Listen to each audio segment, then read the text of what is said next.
On va voir maintenant Junior Gagna, lui, il est en formation au métier du froid, justement. Il vient d'intégrer ses formations à l'AFPA de la Treille à Marseille. Il a été rencontré par Elena Lagarde et Diana Yossip. Pardon. Bonjour, je m'appelle Junior Gagna, j'ai 19 ans et je suis la formation monteur dépanneur à l'AFPA. Donc c'est une formation qui dure à peu près 6 mois, il y a un mois de remise à niveau au début. Moi j'ai fait avant un bac général, j'ai fait un bac S et après j'ai commencé un BTS, j'ai arrêté et je me suis orienté vers un truc un peu plus pratique pour pouvoir travailler. Et donc c'est pour ça que j'ai trouvé cette formation par la mission locale. Et c'est une formation très pratique donnée par l'AFPA. Le premier mois, donc là on a fait que 2 semaines. Le premier mois c'est de la remise à niveau, donc c'est plus technique, c'est tout ce qui est des calculs de surface, d'air, tout ça. Un petit peu de remise à niveau au niveau des calculs.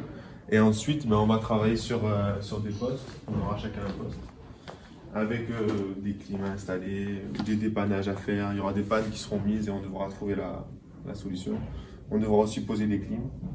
Voilà, c'est un peu tout ce qui se passe dans cette formation, c'est très pratique.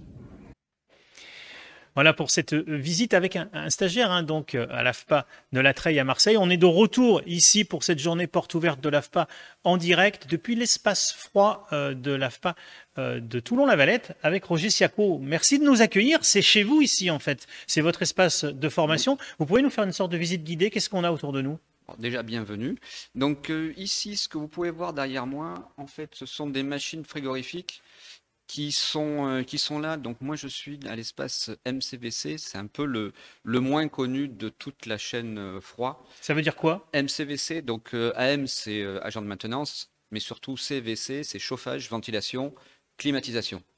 Donc derrière, on a des machines frigorifiques à proprement parler, que mes stagiaires ne toucheront pratiquement pas quand ils seront dans la vie active, mais au niveau didactique, c'est ce qui représente le mieux la machine frigorifique, la machine thermodynamique, pour leur apprendre après ce qui se passe dans les machines qu'ils touchent. Et après, on a un peu partout des machines qui sont, elles, installées comme, j'ai envie de dire, comme dans la vraie vie, comme ils les verront dans leur vie active. Et donc, ils pourront toucher, on a des chaudières, on a des pompes à chaleur, des groupes d'eau glacée, une centrale de traitement d'air où on filtre de l'air, on mélange de l'air pour l'assanifier, on le ventile, donc climatisation, chauffage, ventilation. Et c'est un peu la branche la moins connue parce qu'elle est hybride. On a le froid à proprement parler, les monteurs dépanneurs froids qui eux vont faire que des chambres froides essentiellement, enfin que des climatisations où ils font que les climatisations, et nous, on utilise la machine frigorifique et on fait du traitement de l'air, et on travaille aussi sur l'hydraulique, sur l'électricité, et évidemment aussi. Alors, tous ces métiers-là se recoupent, mais on a quand même d'un côté les frigoristes, de l'autre côté les climaticiens. Il y a des passerelles, et nous, on est un hybride ici au MCVC, un hybride entre tout ça et avec aussi l'hydraulique. Il y a des bases communes, vous leur apprenez ces bases communes. Il y a des bases communes. La machine frigorifique à compresseur, qu'on appelle la machine thermodynamique, elle, à l'intérieur d'une pompe à chaleur ou d'une centrale eau glacée, la machine, c'est la même. C'est la même pour tout le monde. Celle-là, elle est plus éclatée, donc plus facile à comprendre. C'est la base. Donc on a toutes ces machines, donc en fait tout le monde est capable de travailler sur tout, sauf qu'il y a une spécificité qu'il faut avoir, on passe pas de l'une à l'autre comme ça, même si on a les bases, et nous ici, le MCVC, on peut s'occuper des hôpitaux, des grands ensembles, des stades, des salles de cinéma, c'est le moins connu, mais c'est aussi intéressant, et il y a aussi du débouché. Il y a des grands débouchés importants avec des formations qui peuvent être suivies dans plein de cadres différents. On l'a vu avec Pôle emploi à l'instant, donc des formations qui peuvent être financées par Pôle emploi. Il y en a aussi financées par la région Sud. Vous avez également la possibilité de vous reconvertir dans ces métiers avec Transition Pro et on peut également utiliser son compte formation, son CPF, pour suivre ces formations. Parlez-nous un peu du profil des stagiaires. Alors, ils ne sont pas avec nous parce qu'il ne faut pas faire trop de bruit, puis c'est aussi l'heure d'aller déjeuner. Mais c'est quoi le profil de quelques-uns des stagiaires qui sont actuellement avec vous? Alors aujourd'hui, là, moi, j'ai un ancien comptable, Qui lui a carrément voulu changer d'horizon professionnel. Lui qui veut changer, alors ils veulent tous changer d'horizon professionnel. Donc un ancien comptable, un spécialiste du marketing, j'ai un boulanger, j'ai des chauffeurs, j'ai des militaires, j'ai des anciens plombiers. Donc on pourrait avoir un plombier qui veut se reconvertir pour pouvoir travailler sur les climatisations. Je peux avoir un frigoriste pur qui pourrait avoir envie de travailler sur l'hydraulique. Il en sait une petite partie, mais ça ne suffit pas. Donc, à des niveaux complètement différents, et comme vous l'avez dit tout à l'heure, il y a des remises à niveau. L'ancien comptable a une licence de maths, donc pour lui, ça a été facile la remise à niveau.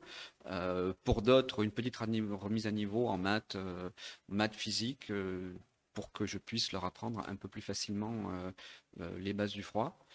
Même si on a aussi des niveaux, hein, on a les agents de maintenance, les techniciens, donc c'est aussi des niveaux au sein même d'une formation. Donc, on les remet à niveau en maths physique, voire en langue. Encore une fois, le comptable, il a bac+5 en mathématiques, mais il est anglais. Et j'ai envie de dire qu'il y a 6 mois, apparemment, il ne parlait même pas le français. Donc, il a eu sa remise à niveau en langue. Et là, il est avec nous et tout se passe bien. Donc, plein de possibilités. On peut avoir donc des bac+4 ou bac+5. Il y en a un qui était en marketing, l'autre en informatique, vous venez de le dire. Il y en a un qui était en anglais, l'autre qui était syrien. Oui. Vous avez fait une remise à niveau en langue française, donc ça peut vraiment s'intéresser à des personnes qui ne sont pas vraiment francophones. Par contre, il faut parler français, c'est évident. Donc, on va vous former au français pour pouvoir exercer ce métier. Et puis, si on a oublié qu'il y a des notions importantes de maths, on va aussi vous remettre en niveau en maths. Et après, on intègre tous ces métiers que vous proposez ici. Oui. Avec un boulot assuré. Bravo et merci pour cette visite. Hein. Quelques mots, tous les métiers qu'on peut avoir à l'AFPA, vous avez dit, alors, agent de maintenance en froid, c'est ça? On a ici, donc, agent de maintenance froid, climatisation, ventilation. Qu'on appelle aussi frigoriste, hein, c'est ça? On a, le frigoriste, en fait, lui regroupe un peu tout le terme de frigoriste. Parce qu'après, on a les techniciens froids. Donc, monteurs dépanneurs froids, on a les techniciens qui sont aussi, alors eux, techniciens, on a un peu tous les niveaux, si on fait le parallèle à l'éducation nationale, le BEP, le bac pro, le BTS, etc. Donc, tous les niveaux sont enseignés à l'AFPA. Et on a le frigoriste pur qui va travailler dans les chambres froides, les chambres de congélation, les tunnels, les machines à glaçons. On a les climaticiens qui vont faire essentiellement de la climatisation, ce que nous on appelle la détente directe, c'est-à-dire qu'il n'y a pas d'eau. On refroidit directement l'eau avec la machine frigorifique. On a ici on refroidit ou on réchauffe de l'eau qui va permettre, elle, de réchauffer ou de refroidir l'air. On a tous un peu du traitement, on a tous un peu de la filtration, parce que c'est important aussi, surtout aujourd'hui, de pas envoyer les microbes dans un cinéma, hein, par exemple. Si tous les gens sont au cinéma, l'air est filtré. On parle beaucoup de légionellose. Donc, bien sûr, pareil, on parle aussi du Covid. Il faut faire attention de ne pas renvoyer des microbes et des bactéries. Oui. Sur des grands ensembles, cet air-là, en plus d'être traité en température et en hygrométrie, il est aussi filtré. Et puis, il y a aussi des points importants, hein, parce que vous proposez aussi des modules spécifiques dans le cadre de vos formations. Écologiquement, c'est très important. Donc, et c'est pour ça qu'on a, nous, nos machines frigorifiques là, ici. C'est là qu'ils s'entraînent à faire de la récupération de fluide. Le but étant de jeter le moins de fluide possible dans l'atmosphère, voire pas du tout. Pour se renseigner sur ces formations froid ici à Toulon, on peut écrire par exemple à recrutement.toulon@afpa.fr. Merci pour cette visite, Roger Siaco. Et merci encore de nous accueillir. On sera là encore cet après-midi. On va occuper encore votre espace un bon moment pour cette journée porte ouverte sur plein d'autres thématiques. Je vous propose d'aller retrouver votre collègue Frédéric Gress, qui est aussi formateur, formateur froid au centre AFPA de La Treille à Marseille. Il nous fait également, lui, visiter son atelier. Bonjour, bienvenue au centre AFPA de Marseille-La Treille. Nous sommes dans un des ateliers de froid et je suis Frédéric Gress, un des formateurs du pôle froid. À Marseille, on intervient en froid sur quasiment l'ensemble de tous les métiers qui sont possibles et qui sont proposés surtout au niveau des offres d'emploi. On travaille sur la climatisation avec du DRV, c'est ce qu'on retrouve essentiellement au niveau des hôtels. On travaille dans le froid commercial au niveau des chambres froides positives, négatives, CO2. Et on travaille aussi donc, dans le CVC. CVC, c'est un acronyme qu'il faut que vous reteniez parce que ça va être un mot-clé pour rechercher, voir toutes les offres d'emploi qui sont proposées dans ce métier-là. Vous tapez CVC sur Indeed, sur n'importe quel moteur de recherche et vous allez voir qu'il y a un grand nombre de métiers et d'emplois qui sont proposés. Qu'est-ce que ça veut dire CVC? C'est le chauffage, ventilation, climatisation. À l'AFPA, on propose effectivement des formations qui vont nous aider à faire quoi? C'est on apprend à chauffer ou rafraîchir de l'eau et chauffer et rafraîchir de l'air. Pour ce faire, on utilise des pompes à chaleur, des centrales d'eau glacée, on travaille aussi avec des chaudières. Et cette formation-là, comme ça demande beaucoup de matériel, c'est intéressant pour les stagiaires, effectivement, eh bien cette formation-là, on l'a scindée en 3 ateliers. On a un premier atelier où on voit au niveau de l'hydraulique et du chauffage. Ensuite, on voit le traitement d'air. Et ici, nous sommes dans une des parties donc, du deuxième atelier dans lequel on travaille sur l'électricité. On voit les bases d'électricité, que ça soit, ça peut servir dans le domestique, mais on va travailler quasiment au niveau industriel ensuite. Et puis, on voit les bases aussi au niveau des fluides frigorigènes. Fluides frigorigènes, c'est tous les systèmes qui font du froid, globalement. Et là, sur ce type d'îlot-là, vous avez typiquement donc des systèmes où la chaleur qui est extraite d'un endroit, d'une chambre froide, d'un local, eh bien, elle va être évacuée de 2 manières possibles, ou bien avec un échangeur à air, ou bien un échangeur à eau. Et c'est ce qu'on retrouve donc sur ces îlots-là où 8 stagiaires peuvent travailler en autonomie sur cette formation-là. Voilà pour cette présentation de l'espace froid à Marseille-Latreille, le grand centre AFPA qui se trouve à Marseille. Pour vous inscrire par exemple dans ces métiers du froid où il y a plein de possibilités différentes, comme l'a dit Frédéric Grèce, vous pouvez écrire à marseille@afpa.fr. Je répète l'adresse très, très simple, marseille@afpa.fr.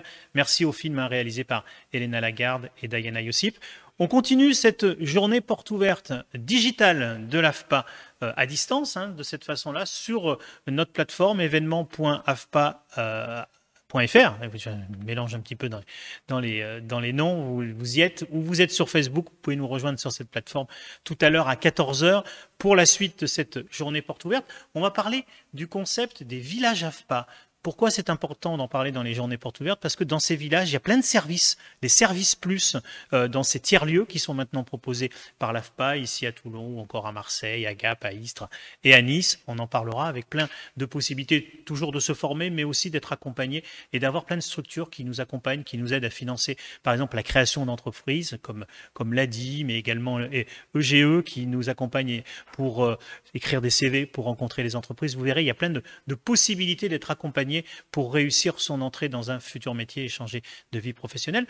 On parlera aussi des métiers du numérique et de leur féminisation qui n'est pas assez importante. Il n'y a pas assez de femmes dans ces métiers et pourtant les entreprises recherchent à embaucher du personnel qualifié féminin. On en parlera aussi notamment avec la déléguée aux droits des femmes qui sera présente avec nous. Et puis on se retrouve donc sur toutes ces plateformes que vous voyez tout à l'heure à 14 h et on reste avec vous sur ce Facebook. Je remercie au moment du déjeuner Patrice Branchereau pour la réalisation technique, Elena Lagarde pour la coordination et la réalisation de cette émission et puis la participation aussi de Maximilien Inoucaille qui est avec nous pour cette journée porte ouverte. Merci à tous, à l'organisation. J'en oublie aussi, il y a Josiane Ricci et puis il y a Valérie Broza qui nous accompagne pour réussir cet exercice de journée porte ouverte digitale de l'AFPA.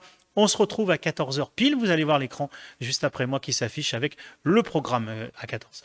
À tout à l'heure.